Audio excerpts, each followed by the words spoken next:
गांव में सरजू नाम का एक किसान रहता था। उसके 3 बेटे थे, विक्रम, विजय और भोला। विक्रम और विजय काफी समझदार थे। वहीं भोला को सब भोंदू बुलाते थे, क्योंकि वह बहुत सीधा था और मूर्ख भी था। बेटा, अब मैं बूढ़ा हो गया हूँ, मुझसे काम नहीं होता। बेटा भोंदू बहुत सीधा है, मुझे समझ नहीं आता वो क्या करेगा। साथ ही गांव के जमींदार की नजर हमारी जमीन पर है, पता नहीं कैसे सब कुछ सही होगा। दादाजी की जमीन पर पता नहीं कैसे उस जमींदार ने अपना नाम लिखवा लिया है। आप चिंता मत कीजिए पिताजी, कोई ना कोई हल जरूर निकल आएगा। और इस भोंदू का क्या ही करो पिताजी, भोंदू को तो कुछ भी नहीं आता। अगर कोई काम दो तो सब उल्टा ही करता है। पता नहीं भोंदू इतना मूर्ख कैसे हो गया, जबकि हम दोनों भाई इतने समझदार हैं। कहाँ से मूर्ख दिखता हूँ मैं तुम लोगों को, है? कल तुमने हरिया चाचा को क्यों मारा इतना? हरिया चाचा ने बोला मुझे चप्पल दे, मैंने उनकी बात मानी और उन्हें चप्पल दी। वो चप्पल पहनने के लिए मांग रहे थे, तुमने उन्हें चप्पल से मार ही दिया मूर्ख। इसे तो ये तक नहीं पता होता कि किसी इंसान से कौन सा काम करवाना है। मैंने इससे कहा जा खेतों से अनाज काट कर ले आ। मैंने जाकर देखा ये बैठकर एक एक दाने को चाकू से काट रहा था। हाँ तो क्या, तुमने ही तो कहा था अनाज काट कर लाओ, वही तो मैं कर रहा था। भोंदू, तुझे बात समझ नहीं आती क्या? अनाज काटना यानी कि फसल काट कर लेकर आनी थी तुम्हें। पिताजी मैं तो वही करता हूँ जो मुझसे कहा जाता है। अब ये लोग ही मुझे गलत चीज बताए तो मैं क्या करूँ? भोला के पिताजी को हमेशा भोला की चिंता लगी रहती थी। हे भगवान, पता नहीं भोले का क्या होगा, आप ही मेरे भोले की रक्षा कीजिए। किसान बूढ़ा हो गया था, इसलिए उनका निधन हो गया। अब भोला का कोई भी सहारा नहीं था। दोनों भाई भी भोला का मजाक उड़ाते रहते थे। ओ भोंदू, इधर आ, मेरे लिए पानी लेकर आ। ठीक है भैया, ले आता हूँ। भोला बड़ी सी बाल्टी में पानी भरकर ले आता है। अरे मूर्ख, बाल्टी में पानी भरकर क्यों लाया है? मैंने तो पीने के लिए पानी मांगा था, गिलास में ला कर दे। एक बार में कोई काम सही से नहीं करता तुम इसे बोलते ही क्यों हो कोई काम? किसी काम का नहीं है ये, बस मुफ्त की रोटी तोड़ता है और खाली नुकसान कराता है। चल जा यहाँ से। भोला दुखी होकर वहाँ से चला जाता है। अब तो हर रोज भोंदू के साथ बहुत बुरा व्यवहार होता था। गांव वाले लोग भी भोंदू को मूर्ख बनाकर अपना काम निकलवा लेते थे। भोला बेटा, मेरे कमर में बहुत दर्द है, जरा मेरे खेत जोत देगा तू? काका, खेत जोत लूंगा तो आपका कमर कैसे ठीक हो जाएगा? उसके लिए तो कमर दबानी पड़ेगी ना। अरे भोंदू, कमर में दर्द है, मैं खेत जोत नहीं सकूंगा, इसलिए तुझसे बोल रहा हूँ। तू भी ना, तो ऐसा बोलो ना काका, खुद गलत बोलते हैं सब और फिर मुझे मूर्ख ठहराते हैं, बताइए। हाँ बचवा, हाँ हम ही मूर्ख हैं। जा खेत जोत, मेरे कमर की चिंता तू ना कर। भोंदू मूर्ख जरूर था, पर वह बहुत मेहनती था। वह सबकी मदद भी किया करता था, हालांकि लोग उसका सिर्फ इस्तेमाल किया करते थे। एक दिन भोंदू गांव के रास्ते से कहीं जा रहा था। अचानक उसका पैर रास्ते पर बैठे कुत्ते की पूंछ पर पड़ गया। वह सोया हुआ कुत्ता गुर्राते हुए भोंदू को देखता है और भौंकने लगता है। अरे बाप रे बाप, क्यों भौंक रहा भाई? अरे गलती हो गई, माफ कर दे। कुत्ता उसे दौड़ाने भी लगता है। माई रे माई, कान फंस गया। बचाओ, कोई तो बचाओ रे। दौड़ते दौड़ते भोंदू जंगल में आ जाता है। वह जंगल के अंदर जाते जा रहा था, उसे पता ही नहीं था वह कहाँ जा रहा है। भोला भोंदू अपने घर का रास्ता भी भटक गया था। उसे जंगल की एक और लड़की दिखाई देती है जो सूखी लकड़ियों को जमा कर रही थी। ये कौन सी जगह है? ये तो जंगल है, आप यहाँ कैसे आ गए? यहाँ तो कोई आदमी नहीं आता जाता। मैं रास्ता भटक गया हूँ, मुझे नहीं पता मेरा घर कहाँ है। उसके बाद भोंदू ने सारी बात उस लड़की को बता दी। भोंदू की बातें सुनकर उस लड़की को पता चल गया कि भोला बहुत भोला है, जो अपने घर का पता भूल गया है। मेरा नाम रमा है। चलो कोई बात नहीं, जब तक तुम्हें तुम्हारे घर का पता नहीं मिल जाता तब तक तुम मेरे साथ मेरे घर चलो। मैं लकड़ियों को बेचकर अपना गुजारा चलाती हूँ, जो मिलेगा मिल बांट कर खा लेंगे, ठीक है? भोंदू खुश होकर उस रमा के साथ चला जाता है। लकड़ी बेचकर जो मिलता है वह लड़की खुशी खुशी मिल बांट कर खा लेती है। लेकिन भोदू का भोलापन अभी भी जारी था। वह अपनी हरकतों से सबको हंसाता रहता था। वहीं दूसरी ओर पता नहीं कहाँ चला गया वो भोंदू, मूर्ख कहीं का। एक तो खुद जमींदार ने हमारी जमीन ले रखी है, ये परेशानी क्या कम थी जो अचानक भोंदू भी गायब हो गया। मैं तो तंग आ गया हूँ। चिंता मत करो, कोई ना कोई रास्ता जरूर निकल आएगा। इधर कुछ दिन बाद भोदू जंगल में लकड़ी का गट्ठर उठा रहा था। लकड़ी का गट्ठर बहुत बड़ा और भारी था, जिसे भोदू ठीक तरह से उठा नहीं पा रहा था। अरे बाबा, ये लकड़ी का गट्ठर तो बहुत भारी है, उठ नहीं रहा। पता नहीं कैसे रमा इसे उठाती है। वहीं पास ही भोदू को एक पेड़ के नीचे एक साधु बाबा नजर आए, जो ध्यान लगाए बैठे थे।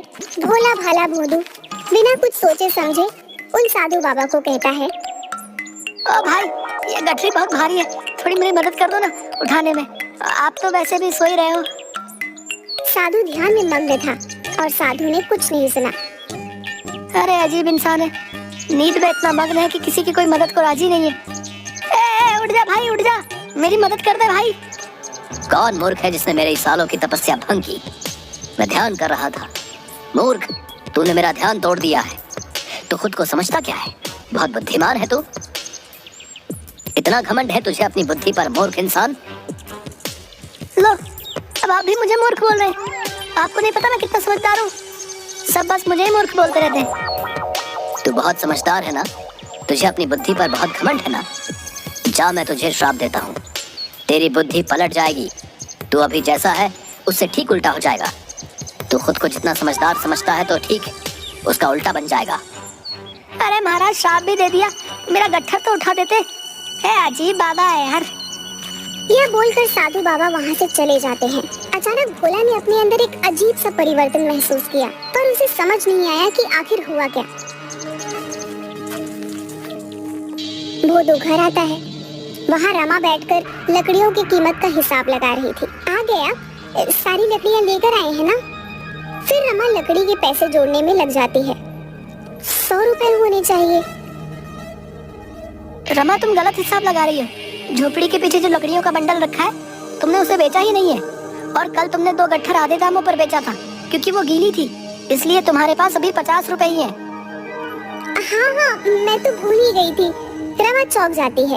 आपने तो बिल्कुल सही हिसाब लगाया है। अचानक से आप इतने समझदार कैसे हो गए?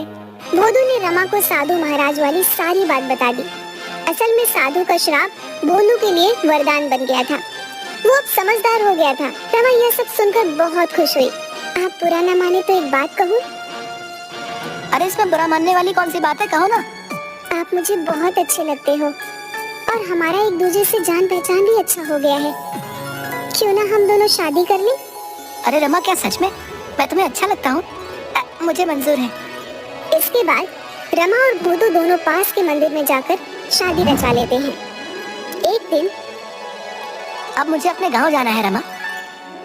ठीक है, आप चले जाइए। जाऊंगा, पर अकेले नहीं, तुम भी मेरे साथ चलोगी। तुम मेरी अर्धांगिनी हो, चलोगी ना? अब मेरे सब कुछ आप ही तो हैं। मैं आपके बिना भला कैसे रह सकती हूँ? भोदू रमा को लेकर अपने गांव पहुँचता है और अपने घर जाता है। वहाँ वह देखता है कि उसके दोनों भाई चिंता में बैठे थे। विक्रम भैया, मैं आ गया, प्रणाम। अरे भोंदू, तू कहाँ चला गया था रे? हमने तुझे बहुत ढूंढा, कहाँ था तू? और ये कौन है तुम्हारे साथ? भैया, मैं गलती से जंगल चला गया था, वहाँ रमा ने मुझे सहारा दिया। अच्छा हुआ तू आ गया, पर क्या फायदा, हम तो बहुत बड़ी मुसीबत में फंसे हुए हैं। मुसीबत? कैसी मुसीबत भैया? पिताजी की पूरी जमीन जमींदार ने अपने नाम करवा ली है। अब हमारे पास जमीन का एक टुकड़ा भी नहीं है जहाँ खेती करके हम अपना गुजारा कर सके। पिताजी की जमीन जमींदार ने हथिया ली है। आप चिंता मत कीजिए भैया, मैं वो जमीन छुड़वा लूंगा। तू छुड़वाएगा जमीन? तेरे जैसा मूर्ख ऐसी बातें कर रहा है, सुनकर हंसी आ रही है। आप मेरी बात तो मानो भैया, मैं जमीन जरूर छुड़वा लूंगा। मेरे पास एक योजना है। भोदू अपनी योजना बताता है। भोदू की बात सुनकर दोनों भाई दंग रह गए और सोचने लगे कि भोदू इतना समझदार कैसे हो गया है। उन लोगों को रमा ने साधु के श्राप के बारे में बता दिया, जो श्राप भोला के लिए वरदान बन चुका था। भोंदू, जैसी योजना तुमने बनाई है, हम वैसे ही काम करेंगे। मेरे भाई, तू ही हमें इस मुसीबत से बचा सकता है। भाई, आप फिक्र ना करो, अब देखो उस जमींदार को सबक कैसे मिलता है। अगले ही दिन गांव में यह खबर फैलती है कि भोला के पिता के खेत में एक चुड़ैल रात को घूमती है। आसपास के लोगों में डर का माहौल छा गया। ये खबर जमींदार के पास भी पहुंची। ये मैं क्या सुन रहा हूँ? ये चुड़ैल कहाँ से आ गई? हाँ मालिक, आजकल सरजू की जमीन पर हर रात एक चुड़ैल घूमती नजर आती है और जैसे ही सामने जाओ वो गायब हो जाती है। गांव के 2-4 लोग तो बीमार हो गए हैं चुड़ैल को देखकर। क्या बेकार की बातें करते हो तुम लोग? आज मैं जाकर देखता हूँ। उसी रात जमींदार अपने 4 आदमियों के साथ चुड़ैल देखने के लिए सरजू के खेत में जाता है। ये गांव वाले सब सठिया गए हैं ससुरे। न जाने कौन सी चुड़ैल दिखाई देती है इन्हें। मुझे तो कुछ दिखाई नहीं दे रहा। तभी जमींदार के पीछे सफेद कपड़ों से लिपटी बाल खुले हुए कोई आता दिखाई दिया। जय हनुमान, जय हनुमान। ये चुड़ैल कहाँ से आ गई यहाँ पर? हे भगवान रक्षा कीजिए, रक्षा कीजिए। मालिक, चुड़ैल तो गायब हो गई है। तभी अचानक चुड़ैल फिर वहाँ आ जाती है और बोलती है, ये जमीन किसकी है? मुझे बहुत पसंद है। अब तो मैं यही रहूंगी हमेशा। इस जमीन पर जिसने अपना हक जताया है वो मारा जाएगा। हाँ, तुम्हें मरना है। हे भगवान, आज बचा लो। मुझे कोई जमीन नहीं चाहिए। कभी मुड़कर इस जमीन की तरफ भी नहीं देखूंगा। राम राम राम राम, मरा मरा मरा मरा। सब के सब लोग वहाँ से डरकर भाग जाते हैं। दूसरे ही दिन जमींदार ने वह जमीन विक्रम और विजय को वापस लौटा दी। अरे विक्रम बेटा, मुझसे गलती हो गई। ये जमीन तो सरजू की थी और उसी की रहेगी। हाँ, ये रहे तुम्हारे जमीन के कागज। हाँ, लाओ इधर। और दूसरी बात, अगर गलती से भी हमारी जमीन पर नजर डाली ना तो हमसे बुरा कोई नहीं होगा। वाह भोदू, वाह, क्या दिमाग हो गया रे तेरा। तेरे प्लान ने तो सच में हमारी जमीन वापस लौटा दी।